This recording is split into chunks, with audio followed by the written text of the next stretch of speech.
तो नमस्कार एंड प्रणाम, आप लोगों का फिर से स्वागत है न्यू स्टॉक एनालिसिस वीडियो में ना हमारे यूट्यूब चैनल में। तो गाइस आज का जो स्टॉक है वो बहुत अच्छा स्टॉक है। नारियल तेल तो आप लोग यूज़ करते होगे। उस कंपनी का नाम बता दूं मैं, मैरिको के बारे में हम लोग बात करेंगे। पर बात करने से पहले हम लोग ये भी बात करेंगे ना कि क्या क्या इंपॉर्टेंट फैक्टर हो सकते हैं, क्या प्रीवियसली सपोर्ट जोन वर्क करता है, रेजिस्टेंस वर्क करता है कि नहीं, वो आज सारा स्टॉक आपको रिवील कर देगा। फटाफट हम लोग चलिए स्टॉक के बारे में देखते हैं।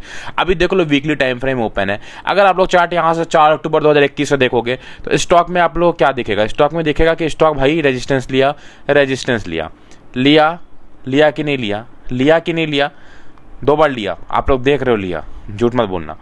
उसके बाद यहाँ पे ब्रेकआउट हुआ एंड आप लोग देखोगे जो सेम रेजिस्टेंस की तरह वो अब सपोर्ट की तरह वर्क कर रहा है। अब देखो 2 चांस दिया है यहाँ पे, एक यहाँ पे आपको वर्क चांस दिया 18 नवंबर 2024 को, एक यहाँ पे चांस दिया आपको 10 मार्च 2025 को। अगर डेली टाइम फ्रेम पे देखोगे तो छोटा स्टॉप लॉस और बनेगा आपका। मैं आपको डेली टाइम फ्रेम पे दिखाना चाहता हूँ। ये देखो, ये स्टॉक ने 2 बार आपको एंट्री का मौका दिया है। कहीं ना कहीं आप लोगों ने लिया तो लिया, नहीं लिया तो कोई बात नहीं। यहाँ पे एंट्री का मौका दिया, यहाँ पे एंट्री का मौका दिया। कैंडल कौन सी बनी, कैंडल बनी हैमर कैंडल। अगर सपोर्ट पे बन रहा है तो ये एक बुलिश साइन है कि यहाँ पे बुलिस घुस चुके हैं। बुलिस नहीं घुसते हैं, बुल घुस चुके हैं, बायर एक्टिव हो चुके हैं, क्योंकि यहाँ तक टच करके ऊपर उठा दिया। हैमर हमेशा बनता है तो ये पॉजिटिव वे में बनता है, किसी सपोर्ट जोन पे बने तो। अगर हैमर बन रहा है किसी रेजिस्टेंस पे तो वो गलत है। वहां अगर इन्वर्टेड हैमर बन रहा है तो वो सही है, वहां से शॉर्टिंग का आपको अपॉर्चुनिटी मिलेगा। ठीक है, चलिए आप लोग बोलोगे बकवास बहुत हो गया, काम की बात करते हैं। चलिए हम लोग काम की बात यहाँ पे क्या करते हैं।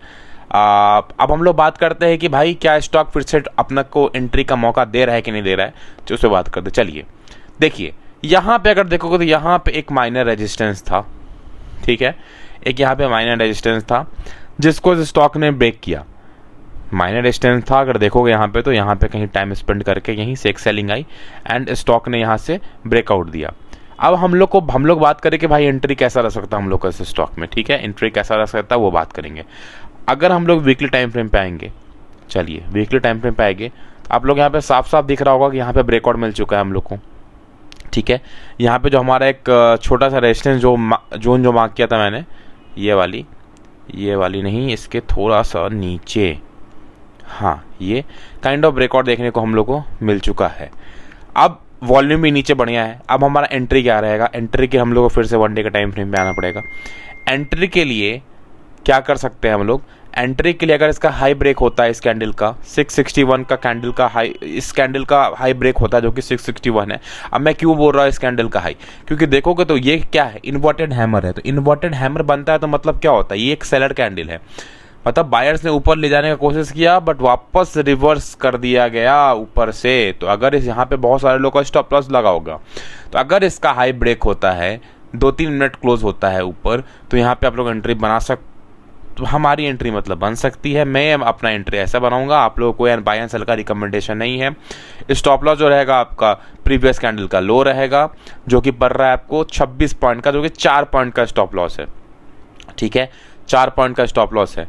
टारगेट जो लोगे आप लोग, टारगेट पहले आप लोग यहाँ तक का लोगे जो कि आपको 60 पॉइंट का आ रहा है, जो कि 1:2 नहीं, 1:2 नहीं, 1:2 से ऊपर आप लोग को टारगेट मिलेगा।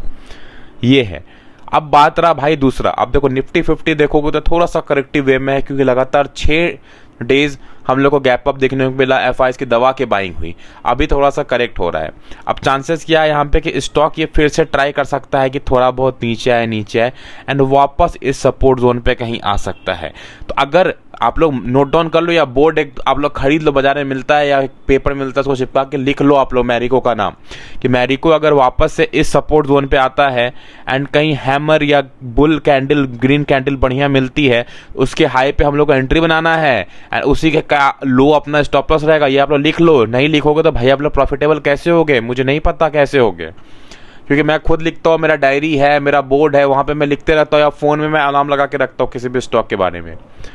तो ये था मैरिको का स्टॉक का एनालिसिस। अब मैरिको थोड़ा सा अगर हम लोग देखेंगे, ये तो वोल्टास क्यों खुला हुआ है, इस पर कभी एनालिसिस हो रहा होगा मेरा। मैरिको पहले हम लोग स्क्रीनर खोलेंगे, स्क्रीनर पे देखेंगे, थोड़ा बहुत देखते हैं कि कंपनी क्या कर रही है, अभी कैसा है हाव भाव कंपनी का, राइट।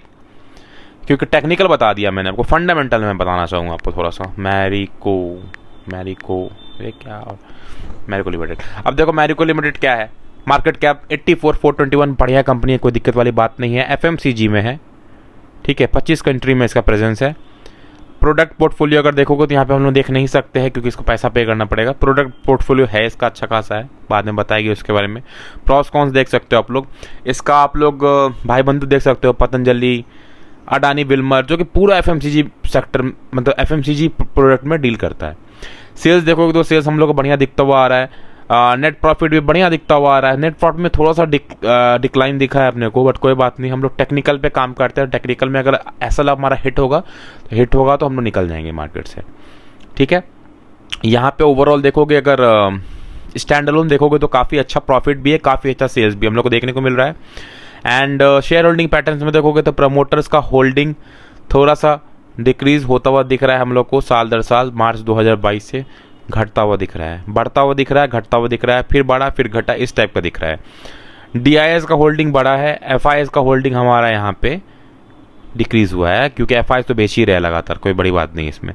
अदर्स होल्डिंग देखोगे तो मतलब ओवरऑल देखोगे तो ठीक है, होल्डिंग कोई यहाँ पे दिक्कत वाली बात नहीं है। बट इसमें थोड़ा सचेत ये रहना है कि अगर हमारा स्टॉप लॉस हिट हुआ तो हम लोग को मार्केट से निकल जाना है। मैंने आपको 2 एंट्री बता दिया, या तो इसके हाई पे हम लोग एंट्री लेंगे, स्टॉप लॉस ये रहेगा, या तो मार्केट हमारा थोड़ा बहुत अभी निफ्टी फिफ्टी देखो तो थोड़ा बहुत और करेक्ट होकर नीचे आ सकता है, 4-5%, 3%, तो हो सके तो स्टॉक भी नीचे आ सकता है। तो स्टॉक कहीं इस लेवल पर मिल जाए तो बहुत मज़ा आ जाएगा, ठीक है। तब तो एंट्री छोड़ना मत आप लोग, मैं आपको बोल रहा हूँ एंट्री मत छोड़ना। तो thank you so much guys, मैं होप करता हूँ कि स्टॉक एनालिसिस वीडियो आपको पसंद आया होगा। पसंद आया चैनल को सब्सक्राइब करें एंड बेल आइकन दबाना ना भूलें। इधर भी देखो रेजिस्टेंस था काफ़ी, बताना भूल गया मैं आपको, ठीक है। बेल आइकन दबाना ना भूलें एंड कोई भी आप लोग का सजेशन हो तो प्लीज़ बताइए, उस स्टॉक पे भी बात हो जाएगी, कोई दिक्कत वाली बात नहीं इसमें। Thank you so much guys, love you all, जय हिंद, जय माता दी, जय श्री राम।